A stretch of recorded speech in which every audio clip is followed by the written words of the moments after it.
और आइए अब कुछ अन्य खबरों पर नजर डालेंगे। रीवा से इसी बीच बड़ी खबर है, जहां स्वास्थ्य विभाग में घोटाले का खुलासा हुआ है। डिप्टी कलेक्टर की जांच रिपोर्ट में खुलासा हुआ, 244 रुपए की खरीदी, 1300 रुपए की डस्टबिन, 16.5 रुपए की ग्लूकोट्रिप 1650 में खरीदी गई है।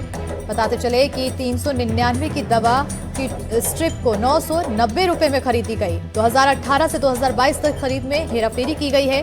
खरीद में हेराफेरी कर किया 2 करोड़ का घोटाला। तत्कालीन सीएमएचओ और कई अधिकारियों पर आरोप लगे हैं।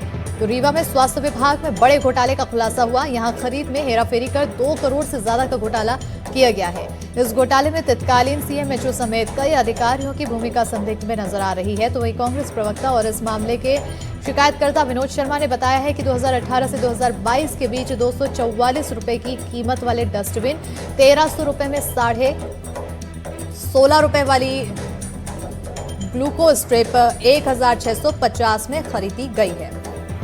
देखो, जहां देखो, जिधर देखो उधर भ्रष्टाचार ही भ्रष्टाचार है। अभी हाल ही में एक हमको रिपोर्ट मिली स्वास्थ्य विभाग की। 2022 में एक पांडे जी थे, संजीव पांडे डिप्टी कलेक्टर, उन्होंने एक रिपोर्ट बना करके रीवा के कलेक्टर को दे दिया कि स्वास्थ्य विभाग में 2 करोड़ 10 लाख 50 लाख का घोटाला हुआ। वो इस सिद्धम है, उसमें यह नहीं है कि हम विनोद शर्मा आरोप लगा रहे हैं। वो घोटाले का पूरा विवरण है, सब सारी चीज़ें। उसके बाद रीवा की कलेक्टर उसको पता नहीं कहाँ छुपा के रख लेती। उनके पास कोई रिपोर्ट जाती है, वो छुपा के रख लेती। पुराना प्रकरण है।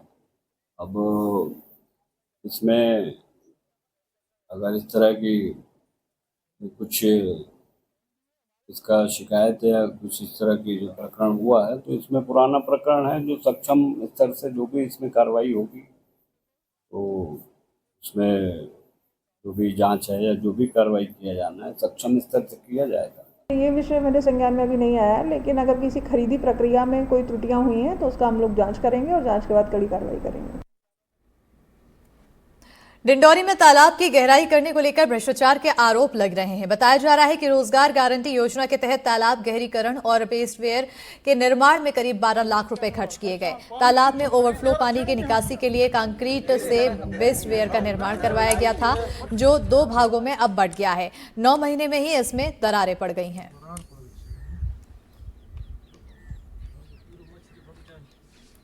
डिंडौरी जिले में सरकारी निर्माण कार्यों में किस कदर भ्रष्टाचार किया जाता है, जिसका अंदाजा आप इन तस्वीरों को देखकर बड़ी आसानी से लगा सकते हैं।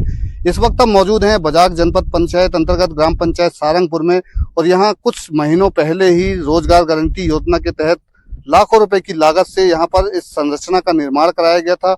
आप देख सकते हैं कि ये दो भागों में विभाजित हो गया है। तो कहीं ना कहीं इस संरचना के निर्माण में ग्राम पंचायत के द्वारा जमकर भ्रष्टाचार किया गया है, और कहीं ना कहीं जो तकनीकी अमला जनपद का जो इंजीनियर इसमें रहते हैं, उनकी जो तकनीकी देखरेख में ये सब काम होते हैं, उनकी संलिप्तता से